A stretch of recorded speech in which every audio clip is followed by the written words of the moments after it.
sembra tutto surreale. C'è sta storia adesso legata a Fabregas, mi sembra veramente la ciliegina sulla torta, ma una torta che è andata male, una torta che, figlio mio, ti fa salire l'acidità. Ma veramente, e io adesso non ne posso più, cioè prima l'eliminazione dalla Coppa Italia contro il Milan e poi perdiamo lo scudetto in quel modo e arriva la sconfitta della Champions League e arriva l'addio di Inzaghi. Adesso, per come ci viene raccontata, dobbiamo pregare in qualche modo che Fabregas accetti e si faccia andare bene il, tra virgolette, progetto Inter, e non è affatto certo. Datemi un po' di tregua. Datemi un po' di tregua. Datemela per favore. Vi chiedo soltanto un po' di tregua.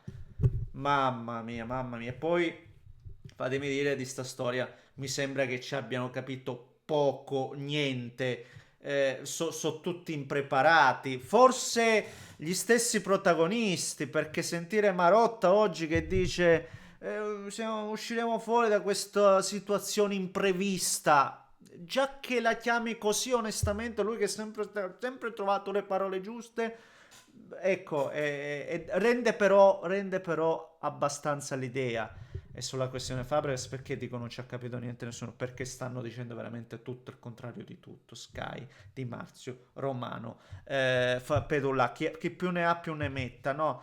Eh, Tante cose che non mi tornano. Cioè, ieri, proprio ieri, ma non ricordo se Marchetti o Barzaghi, dopo l'incontro con Inzaghi, subito hanno detto: no, si sono messi immediatamente al lavoro, subito, immediatamente, e hanno già avuto il contatto con Fabregas, che è intrigato in qualche modo. Poi oggi invece scopriamo che, a parte che escono dichiarazioni del presidente Somaro o dello stesso Fabregas che parla di non mi interessano i progetti che durano 1 o 2 anni, io sto bene al Como, lo stesso presidente Somarò, si chiama così perché poi tra le tante cose adesso veramente faccio una confusione, credetemi. Ecco, c'ho la lavatrice in testa, cioè, sta facendo, vabbè, che il presidente del Como che dice no ma lui qui progetta a lungo tempo, vabbè. Poi in serata, no, ma l'Inter è in buoni rapporti col Como, quindi adesso sta chiedendo se può avere questo contatto, questo dialogo. Quindi, proprio depennando tutto quello che si era detto ieri. Stasera, chi ti dice sì? Tipo, leggevo qua che su Cronaca di Spogliatoio, che dove lo prende la fonte, non l'ho persa tra l'altro. Dice sì, ha dato il via libera per parlare. Il presidente ha dato il via libera per parlare con Fabregas. Un altro no, a Sky mi sembra che hanno detto no, però l'Inter sta procedendo ugualmente. Stasera Di Marzio, cioè, sì, presumiamo che in questo momento sono a Londra che dialogo. Io francamente non ci capisco. Adesso Romano, e non solo, ci dice che il giovedì ci sarà l'ulteriore incontro definitivo per provare a convincere. Cioè, dobbiamo convincere Fabregas. Cioè, dobbiamo convincere Fabregas, il predestinato, sarà bravissimo, vincerà tutto quello che ci sarà da vincere. Non lo metto in dubbio. Cioè, ma se l'Inter, dopo che, ripeto, cioè, viene dalla finale di Champions, persa malamente, ma l'Inter viene dalla finale di Champions, deve convincere Fabregas che è al primo anno di Serie A. Cioè, di che stiamo a parlare? Di cosa stiamo a parlare? Attenzione, devi anche sperarlo, perché poi se non è lui, le alternative sono Kivu e Viera. Cioè, te la dipingono così. In realtà vi dico che alla fine stiamo parlando di scommesse. Io l'ho detto dal primo momento. Fabregas, Viera, Kivu. Puoi avere più un gradimento verso una figura più che altro, più una piuttosto che l'altra. Ma parliamo in entrambi i casi, parliamo di scommesse, ragazzi, che ci piaccia o meno. E questa è la realtà. E diciamo la dice lunga su quello che ci aspetta. Ecco, su quello che ci aspetta, onestamente. Ne parliamo, signori miei, come se lo facciamo prima, se volete. Sto benedetto like per l'algoritmo, questo sembreria romperci le scatole. Se volete iscrivetevi al canale per seguire il prossimo contenuto, non lo so. Non lo so, giovedì che tra l'altro è domani, ho detto, no? Quindi si aggiorneranno domani vediamo che ci racconta, vediamo se esce fuori un'altra roba.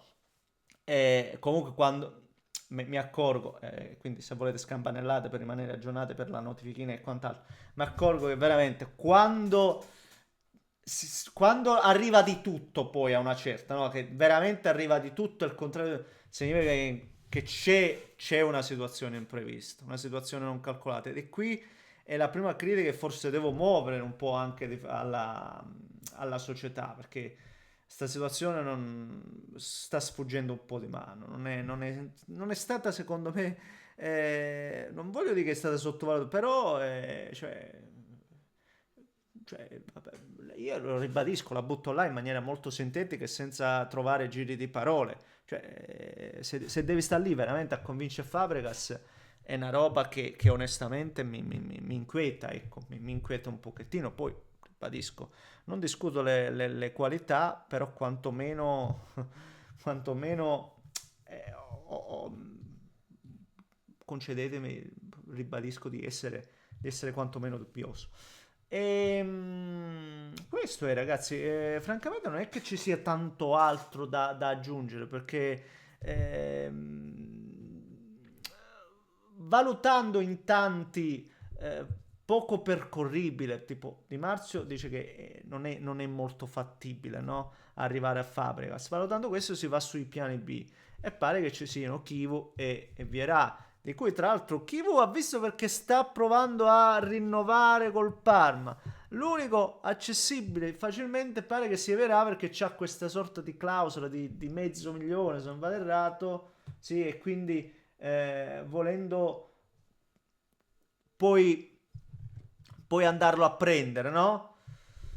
E questo io ragazzi non ce la faccio a immaginare un Inter che oh ragazzi è pazzesco, ma veramente fino a un mese fa parlavamo di un Inter che forse la più bella della storia nerazzurra, la più a tratti veramente non sappiamo dove collocarla, e oggi sembra quasi davvero che stia finendo un po' tutto. E questo sarebbe anche ingeneroso dirlo, sarebbe eccessivo al polo opposto. Quindi dobbiamo, e io in primis devo darmi una calmata, cioè però se io sono così frastornato, e credo anche voi, credo, suppongo, anzi fatemelo sapere, è perché, come dicevo prima, poi alla fine arriviamo sempre là. La situazione non è stata, non è come una questione che veramente, no? Io ho detto cado dal pero, ma a me sembra che anche loro siano caduti un po' dal pero, eh. Perché tanti mi scrivono, no, Enesco, ma scusa, è normale, se quello va in Arabia l'ha deciso veramente martedì, l'ha deciso molto prima. E se l'ha deciso molto prima, possibile che ci siamo fatti trovare così, lì, a convincere dalla mattina alla sera Fabregas, e se ti va bene, perché se ti va male devi andare... Cioè, ragazzi, il mio discorso gira tutto attorno a questo. Per me, perciò dico, è paradossale. È qualcosa in questo momento di inconcepibile. Non lo so. Io, ragazzi, veramente oggi sto lì. A me del mercato non me ne frega quasi mai una mazza. Ma di sta situazione qua, ragazzi, io sto lì veramente, credetemi, fremo perché ogni secondo, ogni minuto vado a vedere una notizia e ogni volta c'è qualcosa di contrario, di contorto.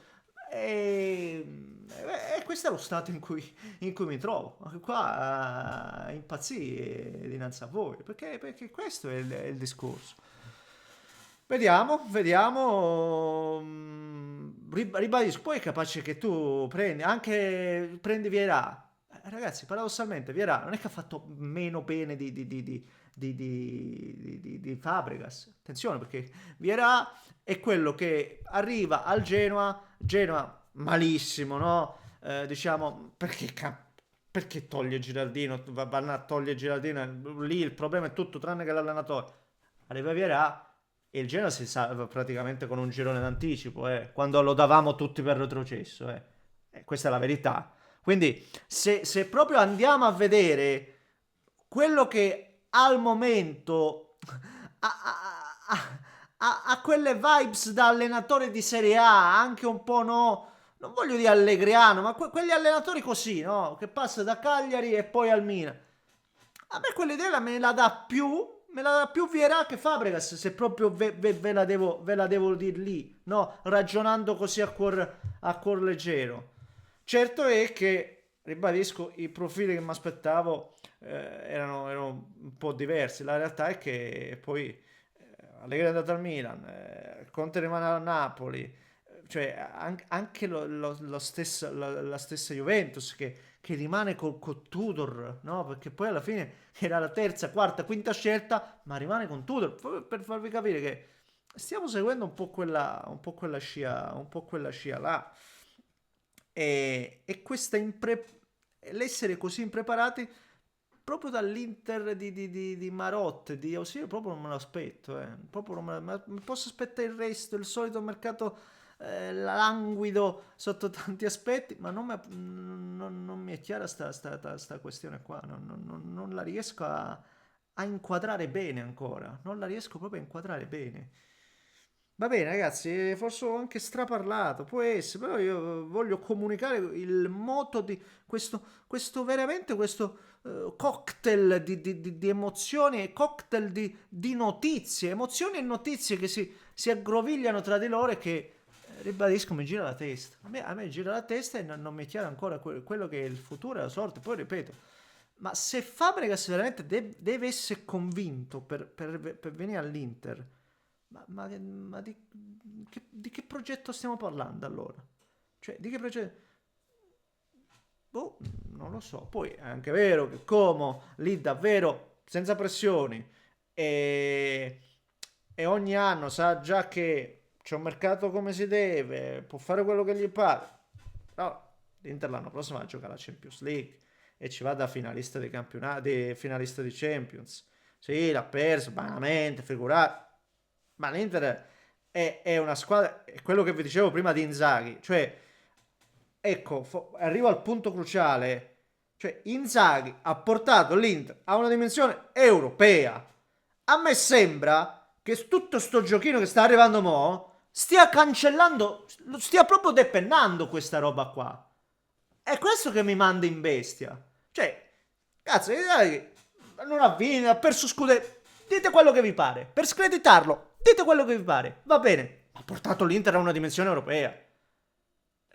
Lo dice il ranking, lo dice il fatto che sei arrivato in fondo.